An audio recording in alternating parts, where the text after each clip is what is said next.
Welcome to my review of the Esprit 80 ED. I use the ASI 2600mm Duo with it. The images are really sharp. It's a good match for the Esprit 80 ED. The photos I'm showing here are shot with the ASI 2600mm. So I'm set up outside, and here's the Esprit 80 ED on the EQR6 Pro.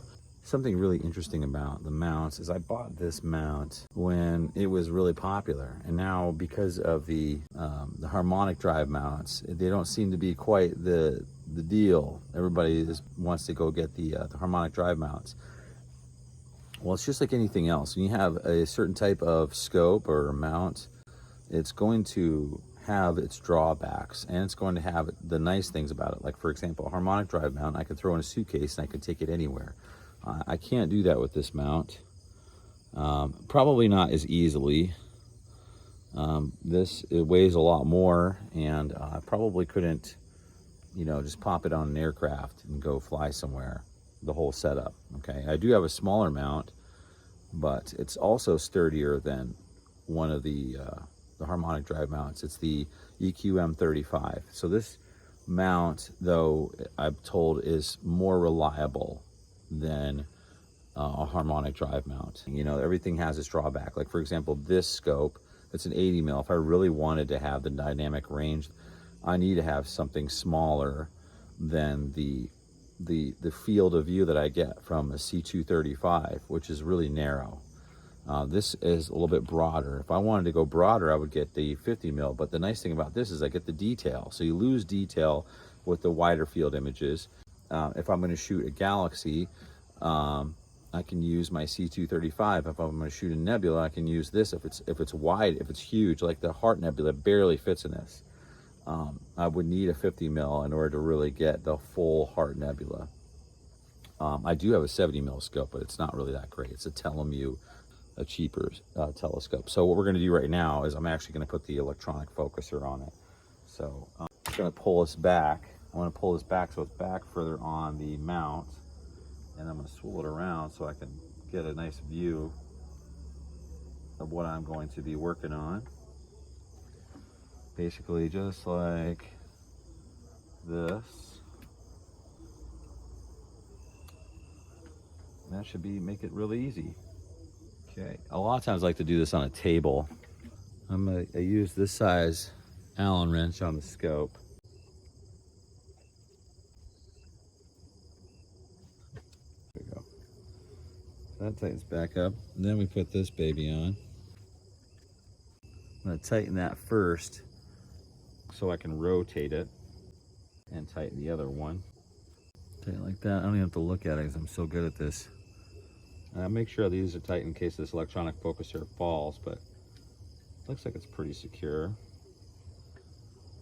Double check that. Then we're going to focus it out so this is even. And then, I bought this. It's really nice to have extra things. I'm never going to use this probably, but you never know. I might use it for something, maybe not telescopes. But I ordered this all the way from Canada. It's supposed to be a special piece just for this. You need different size Allen wrench for this. Know about that size? Yeah, these won't fit. I think that's with the old model of the Esprit. The old model, not the same. There's like a different logo on it. Now I don't know for sure because I don't have the old model. I never used one. But I can tell those screws, they just aren't going to quite fit. I need to attach this one.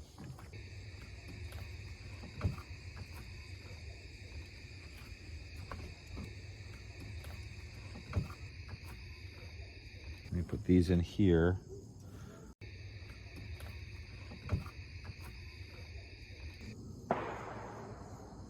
And that's not going anywhere. I got two of those I got to put on. And even the SV503, this fit really well. And for the Esprit, this normal EAF setup that it comes with from ZWO, it fits perfectly. But the SV550 it was just kind of almost forced, and it still worked. It's just whatever works, you know. That's kind of your best bet. So it looks like that's pretty sturdy. Then I just tighten everything. Okay. I just tighten everything right there, and it's good to go. We're shooting tonight. So, okay, so the EAF is in place on the Esprit 80 AD. Let's look at the inside of this thing. So that's what we're using to shoot with tonight. I don't use a guide scope. That's one of the reasons why I wanted the ASI 2600mm Duo, is so that I could put a little bracket on the back for a guide scope. Actually use the bracket that they already have installed on here for the ASI Air. And so I just use that. And then I use a filter drawer to keep the weight on the back of this thing from really messing up.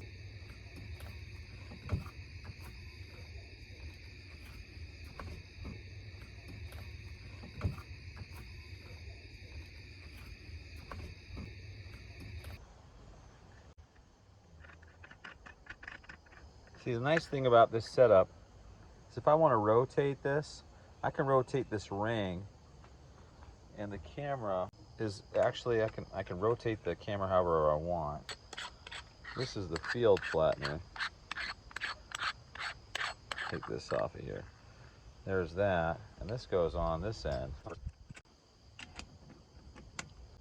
The camera is at a certain angle, I can rotate it. That, oh, I need more. Well, I can rotate it more. Need more, rotate it more. Need less, then I can stop it with this, like a nice washer. It's a good coupler right there. And you can rotate it. Now, if I need to rotate it all night long, I don't know what I'm doing with my life. But I would rather just rotate it maybe one time at the beginning of the evening, and maybe you have to rotate it again. I'm not sure. That's not going to work too well for flats, so I don't like to do that too much. I like to keep it in the same spot. This is all I'm going to use. I'm going to put this on the back, and that's going to equal 55 millimeters. I'm going to grab the S2 filter, the HA filter, and the O3.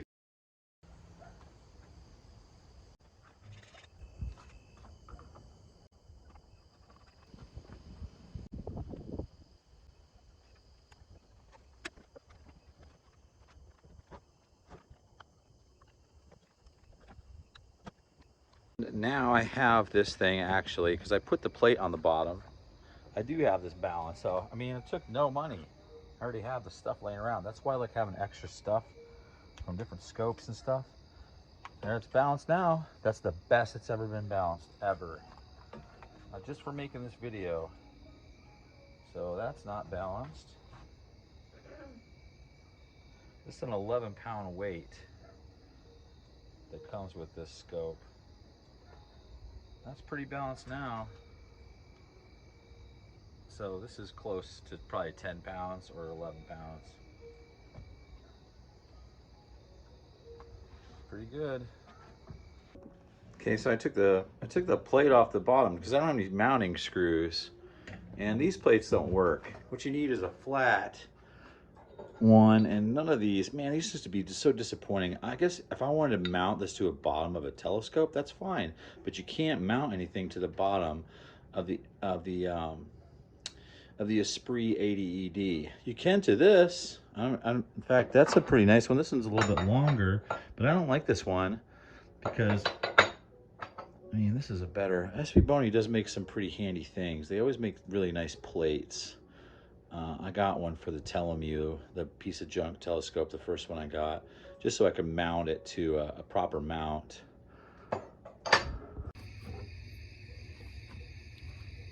You want to use something that'll blow the dust off first before you try to clean it off, and you can just get rid of most of the garbage on here by using a little blow thing. And then I use a lens cleaner, a lens swipe. Just go over lightly. Make sure there's nothing. If it doesn't come off, have some spray. So you just give a light spray to a fine fibered cloth. Don't use them that much, only for this. Just lightly go over this, just to get some of the gunk off of here, really carefully. This is a UHC filter. It's a high contrast filter. And it's actually the first type of filter I ever used. And I like the ultra high contrast filter. They make great luminance filters. So a lot of my luminance I take with this. If it's a narrow band target, I'll use the UHC filter. That's the only targets I'll use this for. I don't use ultra high contrast for anything else except for narrow band imaging. And you just go over it one last time with the swab and get any dust off from the cloth. It's so crazy. The cloth has actually, I get more dust from the cloth than anything else. That's why I don't like using them that much. Slightly go over it. It's nice and clean. And this field flattener does not get out much. Yep, it's all gone now. Give it a good blast of air. You just put this back together. Everybody has their own style. You know, mostly it's the things that are important that are similar between astrophotographers, like the important stuff, like having a good mount, using a proper technique you use to get the stars looking good and nice and round, exposures. But then there's other things. There's like variable things, like for example, your preference for what type of telescope to use. Although that goes with what you like to shoot. So a lot of people go for nebulae. I base everything off the first thing I ever shot, and that's the Andromeda Galaxy. The first thing I ever really got into is Andromeda, and an 80 mil just fits Andromeda in it, just right. So, you know, I have a Galaxy getter. I have this is for the galaxies, but if I want to shoot Andromeda, and I don't want to just shoot the core, I need at least that. It's got the right field of view, so.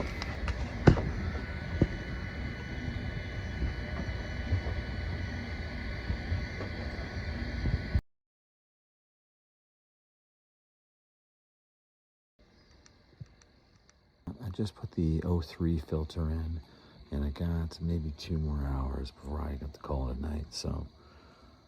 Well, I stayed up till 3 in the morning and I was imaging the ghost of Cassiopeia. It's IC63, and that's a very difficult target. I've never imaged it before, and I only got 3.5 hours. From what I gather, it's probably like a 10-hour object because it's similar in brightness to the Heart Nebula, SH2 190, and it's in the same location. So plus there's a ton of stars. The processing style that I usually use is not efficient for processing IC63. So combined with the Bortle 5 skies, the faintness of the target, the clarity of the skies last night, because it was a little bit, it wasn't the best, but it was pretty clear.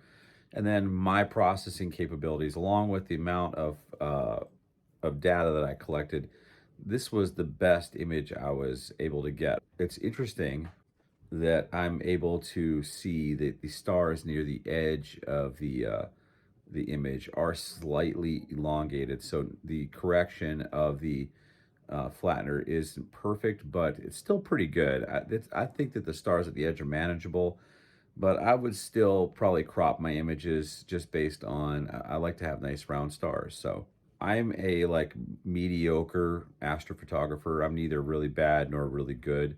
So if you want an honest opinion, an honest review of the Esprit 80 ED, it's not sugar coated at all. You can see what you're capable of getting if you're in the same rank of astrophotographer that I am. So good luck to you all, and clear skies.